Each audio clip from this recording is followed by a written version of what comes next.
এক ফোঁটা রক্ত একটি কোরআনের পাতায়। এই দাগটি কোনো সাধারণ দাগ নয়, এটি ইতিহাসের সবচেয়ে ব্যয়বহুল কালির দাগ। এটি সেই মানুষের জীবন সত্তা যিনি নিজের জীবনের শেষ নিঃশ্বাস পর্যন্ত রক্ষা করেছিলেন বিশ্বের সবচেয়ে পবিত্র গ্রন্থের অখণ্ডতা, যিনি ছিলেন নবীজির দুই কন্যার স্বামী, ইসলামের তৃতীয় খলিফা। কিন্তু এইসব উপাধি চেয়েও বড় পরিচয় হচ্ছে তিনি ছিলেন একজন নীরব বিপ্লবী। আজ আমরা জানব হযরত ওসমান ইবনে আফফান রাদিয়াল্লাহু তাআলা আনহু সেই জীবন কাহিনী, যা শুনলে আপনার হৃদয় কাঁপবে, ঈমান দৃঢ় হবে, চোখের পানি ধরে রাখতে পারবেন না।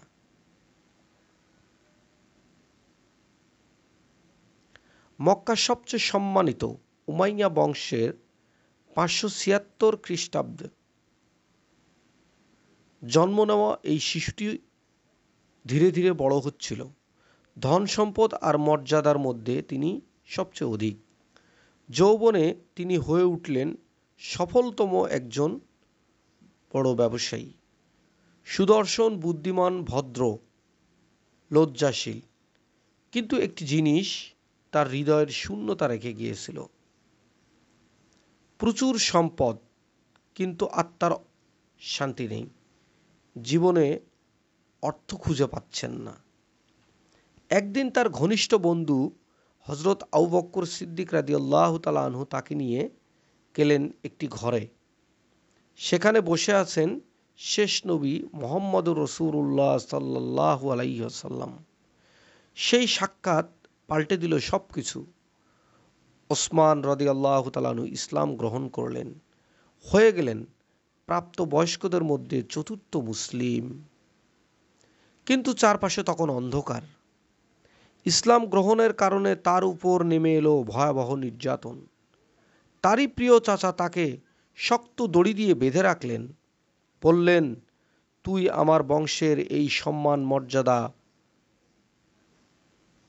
সব কিছু ধ্বংস করে দিলি। এই ব্যবসা বাণিজ্য তুই ছেড়ে দিবি। ওসমানের উত্তর ছিল পাতায় পাতায় স্বর্ণ অক্ষরে লেখা। তিনি বললেন, চাচা, আল্লাহর কসম, আমার শরীরে এক বিন্দু রক্ত থাকতে আমি কখনো ইসলাম ত্যাগ করব না।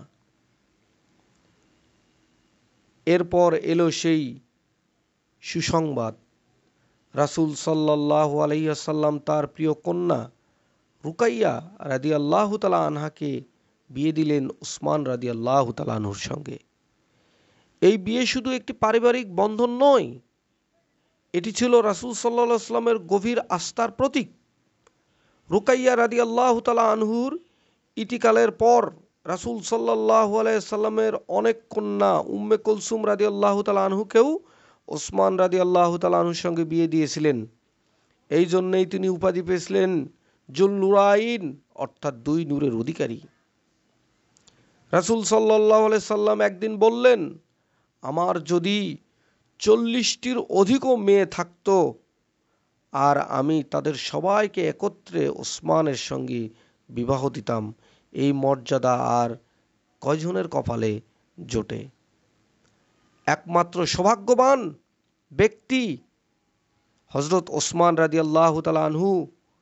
তিনি এমন সম্মানী ব্যক্তি ছিলেন যাকে ফেরেশতারা পর্যন্ত লজ্জা পাইত। ফেরেশতারা পর্যন্ত বলতো, হে আল্লাহ, আপনার এমন এক সৃষ্টি ওসমান, যার কাছে গেলে আমাদের লজ্জাবোধ হয়, এমন সম্মানী ব্যক্তি। কিন্তু উসমানের প্রকৃত মহত্ব দেখা গেল তার ত্যাগে, তার দানে। মদিনায় ইসলাম মুসলমানদের পানি সংকট দেখা দিল। একমাত্র কূপটি ছিল এক ইহুদি মালিকানার, যে মুসলমানদের কাছে চড়া দামে পানি বিক্রি করত। রাসূল সাল্লাল্লাহু আলাইহি ওয়াসাল্লাম একদিন বললেন, কেউ কি আসো এই কূপটি কিনে মুসলমানদের জন্য অফ করে দিবে? ওসমান রাদিয়াল্লাহু তাআলা আনহু সঙ্গে সঙ্গে দাঁড়িয়ে গেলেন। বিশাল অঙ্কের অর্থ দিয়ে কূপটিকে ক্রয় করে মুসলমানদের জন্য উন্মুক্ত করে দিলেন। রাসূল সাল্লাল্লাহু আলাইহি সাল্লাম বললেন, ওসমান আজকে যা করেছে এরপর সে জান্নাতে গেলেও ক্ষতিগ্রস্ত হবে না। তারপর এলো তাবুকের যুদ্ধ, রোমান সাম্রাজ্যের বিরুদ্ধে যুদ্ধের প্রস্তুতি, গরমের তীব্রতা, দূরত্বের ভীতি। রাসূল সাল্লাল্লাহু আলাইহি সাল্লাম সেনাবাহিনীকে সাহায্যের আহ্বান জানালেন। সাহাবায়ে কেরাম একে একে তাদের অর্থ, সামর্থ্য সব কিছু দান করতে লাগলেন। এরপর উঠে দাঁড়ালেন ওসমান রাদিয়াল্লাহু তাআলা আনহু। তিনি নিয়ে এলেন 200টি উট, সাথে প্রয়োজনীয় সরঞ্জাম, 950টি ঘোড়া, 1000 দিরহাম স্বর্ণ। পুরো সেনাবাহিনী প্রায় 1/3 ব্যয় তিনি একাই বহন করেন। রাসূল সাল্লাল্লাহু আলাইহি ওয়াসাল্লাম বারবার দোয়া করলেন, হে আল্লাহ, ওসমান থেকে রাজি হয়ে যাও। তিনি ঘোষণা করলেন, আজ থেকে ওসমান ইবনে আফফান, যদি তিনি আজকের পর থেকে যদি ক্ষতিগ্রস্ত হয়ে যায় আর কোনো দুঃখ থাকবে না। খেলাফতের 10ম বছরে ওসমান রাদিয়াল্লাহু তাআলা আনহু সামনে উপস্থিত হলো ইতিহাসের সবচেয়ে বড় চ্যালেঞ্জ। ইসলামী সাম্রাজ্য বিস্তৃত হয়ে গেল। আজম থেকে আফ্রিকা, সিরিয়া থেকে পারস্য পর্যন্ত বিভিন্ন অঞ্চলের মানুষের কাছে কোরআনের সংকলন তিনি সবার কাছে কাছে পাঠিয়ে দিলেন। তিনি প্রথম ব্যক্তি যিনি কোরআনকে একত্রিত করে সংকলন করেছিলেন। শব্দের অমিল তৈরি করে অর্থের পার্থক্য দেখা দিচ্ছে, একটি ভয়াবহ বিভেদের সংখ্যা দেখা দিল। যদি কোরআন নিয়ে মুসলমানদের বিভক্তি হয়ে যায়, ওসমান রাদিয়াল্লাহু তাআলা আনহু সেই রাতে ঘুমাতে পারলেন না। তিনি ডাকলেন সবচেয়ে বিশ্বস্ত সাহাবীদের, যায়েদ ইবনে সাবিত রাদিয়াল্লাহু তাআলা আনহুর নেতৃত্বে গঠন করলেন একটি কমিটি। নির্দেশ দিলেন একটি প্রাথমিক ঐক্যবদ্ধ কোরআনের সংকলন তৈরি করা, যা হবে শেষ নবীর সবচেয়ে গুরুত্বপূর্ণ, মুসলমানদের জন্য এক বিশাল নিয়ামত। সেই কমিটি অত্যন্ত সতর্কতার সাথে কাজ করলো। প্রতিটি আয়াত যাচাই বাছাই করা হলো। তৈরি হলো ওসমানী মুসাফা, ইতিহাসের প্রথম প্রামাণিক কোরআনের সংকলন। তারপর 60টি কপি তৈরি করা হলো। এই 60টি কপি ইসলামী বিশ্বে 60টি প্রধান কেন্দ্রে পাঠানো হলো। নির্দেশ দেওয়া হলো অন্য সব ধরনের কোরআনের কপি নষ্ট করে ফেলতে পারলেও যাতে শুধু এই প্রামাণিক সংকলনগুলো অক্ষুণ্ণ থাকে। এটি ছিল একটি সাহসী, বিতর্কিত কিন্তু অত্যন্ত প্রয়োজনীয় সিদ্ধান্ত। আজ আমরা সারা বিশ্বে যে একই কোরআন পড়ি, এই শব্দে শব্দে আয়াত আছে, তা সম্ভব হয়েছে শুধুমাত্র ওসমান রাদিয়াল্লাহু তাআলা আনহুর সেই দূরদর্শী সিদ্ধান্তের কারণে। তিনি বাঁচিয়েছেন কোরআনের অখণ্ডতা। কিন্তু ইতিহাসে নিষ্ঠুর পরিহাস, এই কোরআনই হয়ে উঠল তার শাহাদাতের সাক্ষী। 82 বছর বয়স, 40 দিন ধরে বিদ্রোহীরা তার বাড়ি ঘেরাও করে রাখল। প্রিয় সাহাবীরা সাহায্য করতে চাইলেন।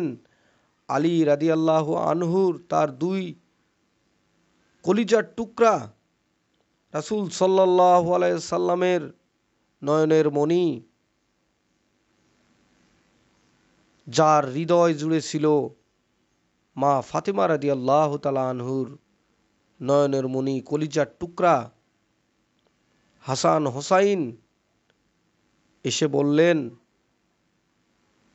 আমরা আপনাকে সাহায্য করতে চাই, আপনি শুধু একটাবার বলুন যারা আপনার বিরুদ্ধে বিদ্রোহ করতেছে তাদের দেহ থেকে মাথা আলাদা করে দেব।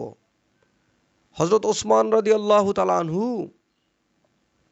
সংখ্যা করলেন, যদি মুসলমানদের মধ্যে এই যুদ্ধ বিদ্রোহ একবার তৈরি হয়ে যায় আর হাসান হোসাইন রাদিয়াল্লাহু তাআলা আনহুর শরীর থেকে যদি রক্ত ঝরে, আমি কাল কিয়ামতের দিন বিচারের ময়দানে হাসরের দিবসে যেখানে আমার প্রিয় হাবিব আমাকে প্রশ্ন করবে, ওসমান,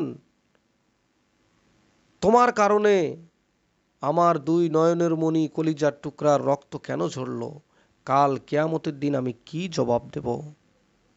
তখন ওসমান রাদিয়াল্লাহু তাআলা আনহু বললেন, না, আমার কারণে নবীর আওলাদের রক্ত ঝরবে এটা আমি কখনোই মেনে নেব না। তোমরা থেমে যাও, প্রয়োজন বোধে আমি নিজেই শাহাদাত বরণ করব। এই জন্য তিনি বেছে নিলেন মৃত্যুকে, বেছে নিলেন সেই পথ যেই পথে একজন মুসলমান আরেকজন মুসলমানের রক্তপাত ঘটাতে চায় না। তিনি নামাজে দাঁড়ালেন, কোরআন তেলাওয়াত শুরু করলেন। বিদ্রোহীরা দরজা ভেঙে ভেতরে ঢুকল। তার স্ত্রী নাইলা রাদিয়াল্লাহু আনহা ছুরি ঠেকাতে গিয়ে নিজের আঙ্গুলগুলো সব কেটে ঝরে পড়ল। ওসমান রাদিয়াল্লাহু তাআলা আনহু সেজদায় ছিলেন, কোরআন তেলাওয়াত করছিলেন। তারপর সেই নির্মম আঘাত, তার রক্ত ঝরল সেই কোরআনের পাতায় যার সংকলনে তিনি তার সম্পূর্ণ জীবন উৎসর্গ করে দিয়েছিলেন। তার শেষ কথা ছিল, বিসমিল্লাহি আল্লাহ, হে আল্লাহ, আমার উপর সহনশীলতা দান করো। একজন সাহাবী জিজ্ঞেস করেছিলেন রাসূল সাল্লাল্লাহু আলাইহি সাল্লামকে, ইয়া রাসূলুল্লাহ, আমরা কি ওসমানের সাথে এমন আচরণ করব যেমন আপনার সাথে করি? আমরা কি ওসমানের থেকেও লজ্জা পাব? রাসূল সাল্লাল্লাহু আলাইহি সাল্লাম বললেন, আমি কি এমন এক ব্যক্তি থেকে লজ্জা পাব না যার থেকে ফেরেশতারা লজ্জা পায়? ওসমান রাদিয়াল্লাহু তাআলা আনহু চলে গেলেন, কিন্তু তার উত্তরাধিকার চিরস্থায়ী। সবচেয়ে বড় সেজদা কখনো কখনো তরবারি নয়, ধৈর্য নয়, সবচেয়ে বড় বীরত্ব যুদ্ধক্ষেত্র নয়, কোরআনের একটি পাতা রক্ষায়। সবচেয়ে বড় অবদান শুধু অর্থ নয়, একটি সম্পূর্ণ জাতিকে ঐক্যবদ্ধ রাখা। তিনি ছিলেন ধনী কিন্তু নম্র, শাসক কিন্তু বিনয়ী, ক্ষমতাবান কিন্তু ক্ষমতাশালী নয়। তিনি ছিলেন জুন্নুরাইন, দুই নূরের অধিকারী। পৃথিবীর বুকে একমাত্র তিনি সৌভাগ্যবান যিনি আখিরি জামানার পয়গম্বরের দুই মেয়েকে বিবাহ করার যোগ্যতা অর্জন করেছিলেন। কিন্তু তার আসল নূর ছিল তার চরিত্র, তার ত্যাগ, তার নিষ্ঠা। এই ছিল ওসমান ইবনে আফফান রাদিয়াল্লাহু তাআলা, একজন মানুষ, একজন স্বপ্নদর্শী, একজন নীরব বিপ্লবী, যার জীবন আমাদেরকে বলছে সত্যিকারের মর্যাদা সম্পদ নয় চরিত্র, ক্ষমতা প্রকাশ নয় নিষ্ঠায়, আর অমরত্ব মৃত্যুজয়ী সিদ্ধান্তে যা রক্ষা করে আসবে যুগ যুগ ধরে। আসসালামু আলাইকুম ওয়া রাহমাতুল্লাহি ওয়া বারাকাতুহু।